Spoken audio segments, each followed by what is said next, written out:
Ngiyayikhetha ikumkedlela inkosi enkulu uBombela Sidima Shamampundu. Baba mkhulu phakade amen. Yilapho owabuya khona ingqondo kimi ukuthi sekungokwesihlanu ngifika lapha emhlabeni.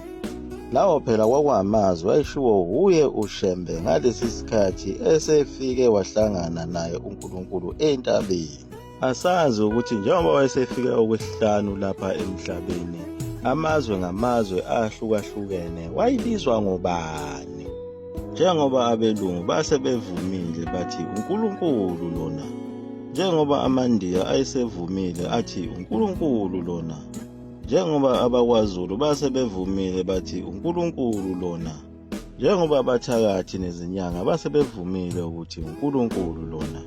Ngazo izimanga ayezenza phambi kwabo abantu bebhekile njengoba esethole lolu dumo olukhulu lakho ukuhlehlisa ulwandle obeselizobulala abantu.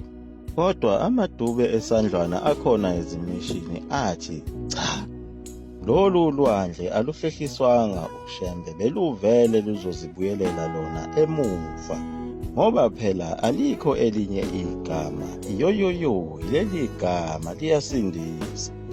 Amadube esandlwana akhona ezimishini ayisalokhu eme naleyo nganekwane ayikade eyitshelwe ibona obaba nomkhulu babo, ayikade izwakale ngaye umlungu owayifike ukuzoxova bona abantu abamnyama. Babesalokhu bemile belandele leyo nganekwane, nentaliyane eliyoqhamuka selindiza emoyeni lizobahlwitha.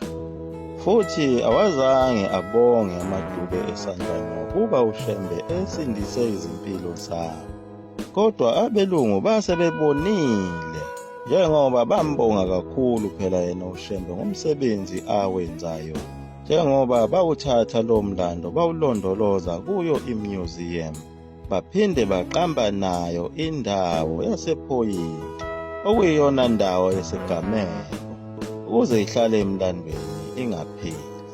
Lacasuka kakhulu idube esandlwana ngaso lesi senzo sakhe uShembe, ukuthi ulokhu ekuveze njalo ukuthi uqhamuka ezulwini.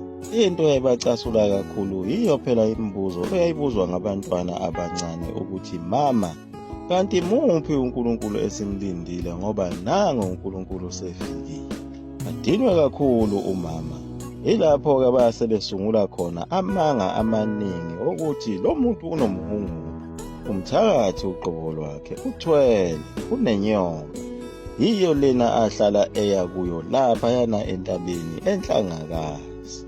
Impela uNkulunkulu wayezobabhubhisa abaqede abelungu, kodwa uNkulunkulu usebenza ngenye indlela, ngoba isitha sakho lesi uma sesimbona yena uNkulunkulu siphinde sikhombise nawo ukuzisola, uyasiyekelela, njengabo abantu baseNinive lapho kwakuthunywe khona yena uJona ukuthi uNkulunkulu uzobabhubhisa uma bengayeki ukona. Abantu baseNinive beshintsha, uNkulunkulu wase yabayekelela wabaxolela ngoba bekhombisa ukuzisola. Kodwa kulelizwe laseNingizimu kwakunenkinga enkulu lapho uNkulunkulu ethi uzama ukulekelela abantu abamnyama bengamuboni. Uma uNkulunkulu ezama ukusiza wena unganendaba naye, ugcina esethatha lona futhi uhlangothi lesitha sakho asinikeze inhlanhla yakho lena bizonikwa wena. Siyithathe isitha sakho siyisebenzise siphumelele, njengoba abamnyama bengakwenzanga okwakushiwo uye phela uShembe, bagcina sekwenziwa yibo abamdabu baseNdiya, njengoba bagcine sebecebe kakhulu. uShembe phela wayethi ufundisa abantu abamnyama ukuthi bazesebenze badayise ukuze bezuze umcebo, ngoba uma besebenzela abelungu abayitholi imali enele ukuze bekwazi ukuphila. Zonke lezo ntshumayelo zakhe ayethi wakha ngazo abantu zathathwa yiwo amaNdiya, njengoba ngaleso sikhathi sakhe umqali wendlela ekuphakameni ayegcwele phela amaNdiya edumisa, esephenduke aba yiwo amaNazaretha ekhonza uNkulunkulu onguShembe. Yini kanti eyayilethe uShembe lapha emhlabeni? njengoba abantu babengasamfuni kanjena. UShembe phela wayezele yona inhlupheko yabo abantu abamnyama, nakho ukuthi base bephumile emthethweni kaNkulunkulu. Abanye base bephila wona umathanda, benza nezinto ezazicasula uNkulunkulu kakhulu, bezibiza ngokuthi amasiko. Lezi ababezifundiswe yibo abathakathi ababefike ngezikhathi zezimpi. Sebelahle onke amasiko ababekade bawanikezwe kuye uNkulunkulu, indlela yokuganana nendlela yokukhuliswa kwabantwana. Abanye base bezinikela khona ezimishini enkolweni eyayifike nabo abelungu, eyayizobaxova umqondo. Yiko kanye lokho okwacasula kakhulu uNkulunkulu, njengoba abantu abamnyama base behlukene izigaba ezimbili. Iqembu elasezimishini elalithi likhonza uNkulunkulu, kodwa libe likhonza unodoli. Bese kuba iqembu elalithi liphila isintu, kodwa libe liphila ubuzimuzimu nabo ubuthakathi. Njengoba base bengenelele zona izigubhu phela zabo lapha babegila khona imikhuba, befaka amafutha ezilwane bethi iziko lemfuyo, besebenzisa imithi ukuzithumbela abantu besifazane, bebaphephetha intombi igijime ize iyongena kuwo umuzi ithi ngiyekeni ngiye kuwo. Ezinye izintombi zazithwalwa yizo phela iziqhwaga. Uma isiqhwaga sifika phambili sifike sidlwengule, senzele ukuthi phela intombi ingabe sakwazi ukubuyela ekhaya, njengoba amasiko egceke lomnumzane bengavumelekile owesifazane ongaseyona intombi nto egcekile. Bekuba umama oganile kuphela noma omakoti abagane lapha ekhaya abavumeleke ukuzala lapha egcekeni, kodwa intombazana cha. Naso isiqhwaga intombi mase silale nayo, sasibe sesilandelisa ngazo phela izinkomo zamalobolo. Noma ngabe kwakubuhlungu ukubona abazali ayingekho into ababezoyenza, ngoba isiqhwaga sesihambe nayo salala nayo, ayisavumelekile ukuba izongena kulamagceke.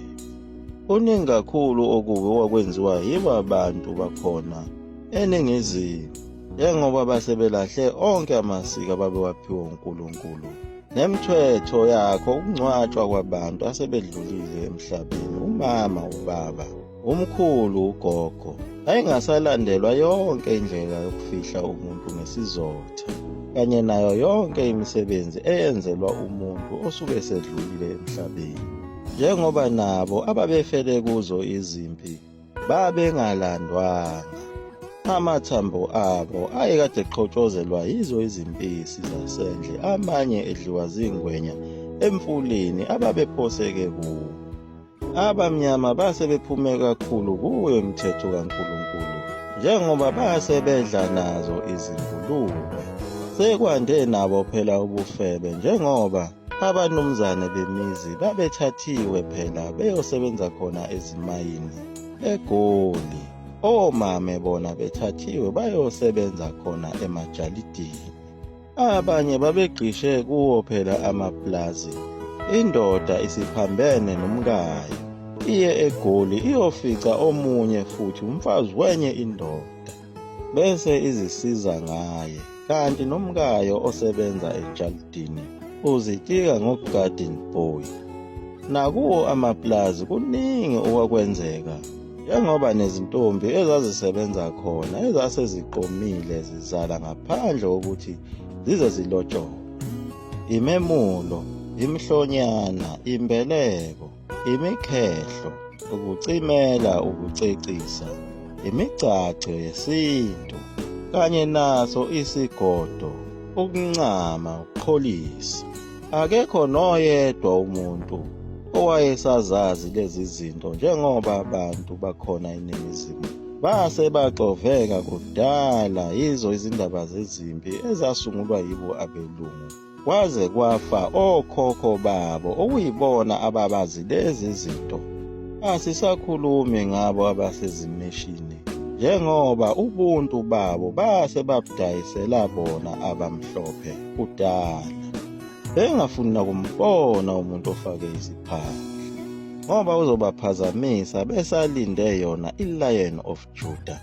Selokhu bayilinda kuyo iminyaka yama-1700 beqala ukuzwa ngayo iLion of Judah betshelwa umlungu owathatha konke kwakungokwabo, izinkomo kanye nemiphefumulo yabo obabamkhulu.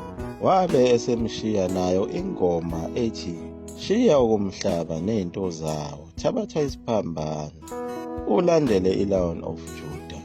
Yilo lonke usizi lomuntu omnyama lolu olwalulethe yena uShembe kulo lelizwe lasempumalanga, kuyizwe lakhona eNatali, ukuze azobasindisa kukho konke lokhu kwasekubahaqile.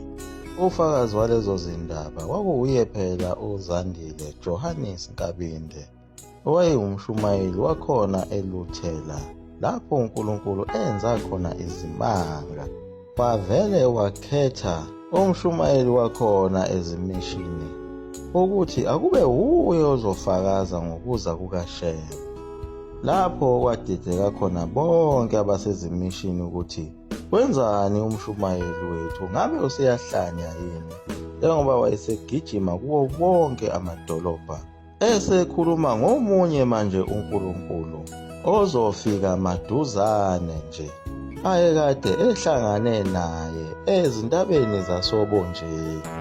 Akasayikhulumi nakuyikhuluma indaba yentaba yaseSinayi kanye nayo indaba yokulindwa kwayo iLion of Judah. Usekhuluma ngoNkulunkulu ozoza maduzane, ogama lakhe kunguShembe, uNkulunkulu kaMose, uNkulunkulu wezimanga, ongene kwidube lakhona ezimishini ukuba lifakaze ngaye uNkulunkulu kaMose. Wayezwakala esempongoloza kuwo amadolobha eVryheid, eNewcastle, Estcourt, Maritzburg, Mnambithi, kuze kuyofika kulo kwelaseThekwini, ememeza ethi, "Lalelani, ngithunywe uNkulunkulu, ngithunywe uJehova ukunitshela ukuthi unomuzi omuhle owehlile emhlabeni, ovela ezulwini kuNkulunkulu. Lo muzi wakhiwe ngezindlu zesizulu. Abantu abahlala khona bagqoka izingubo ezimhlophe, bagqoka amabheshu nezidwaba.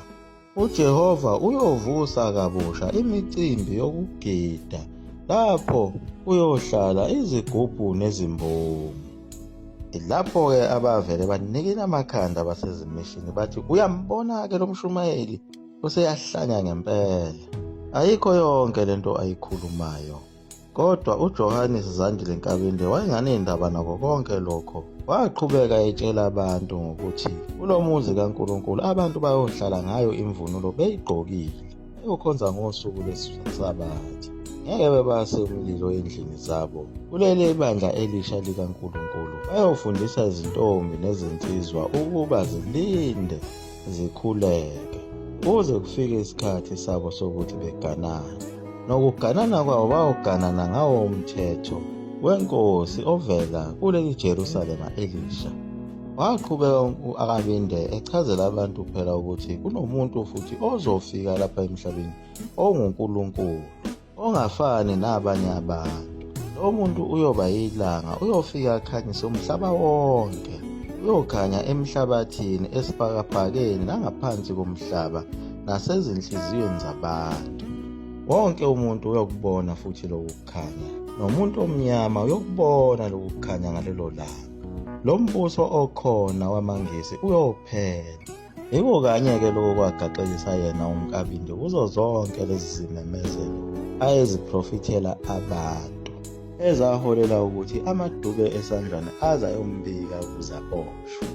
Naye umfazwe waseBaptist Church wayevelelwe inkinga efanayo, njengoba naye wazwakala esempongoloza njengaye uZandile Nkabinde, ememezela ngomuntu owuNkulunkulu ozofika lapha emhlabeni, ozovusa yonke imicimbi yasemandulo kanye nemikhosi yasemandulo, ukuganwa kweyinsizwa ngendlela yasemandulo.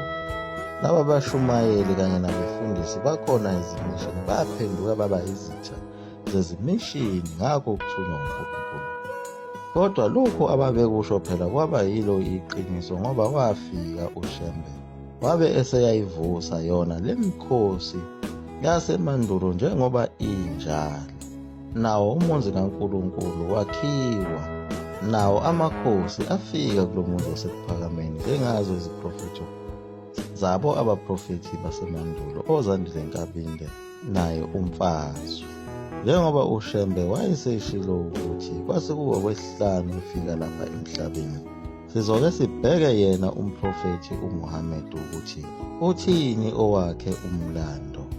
Liyaguqa lapha eGumkandlela, ngizuma ukuthi umkhokho 20 minutes wabheke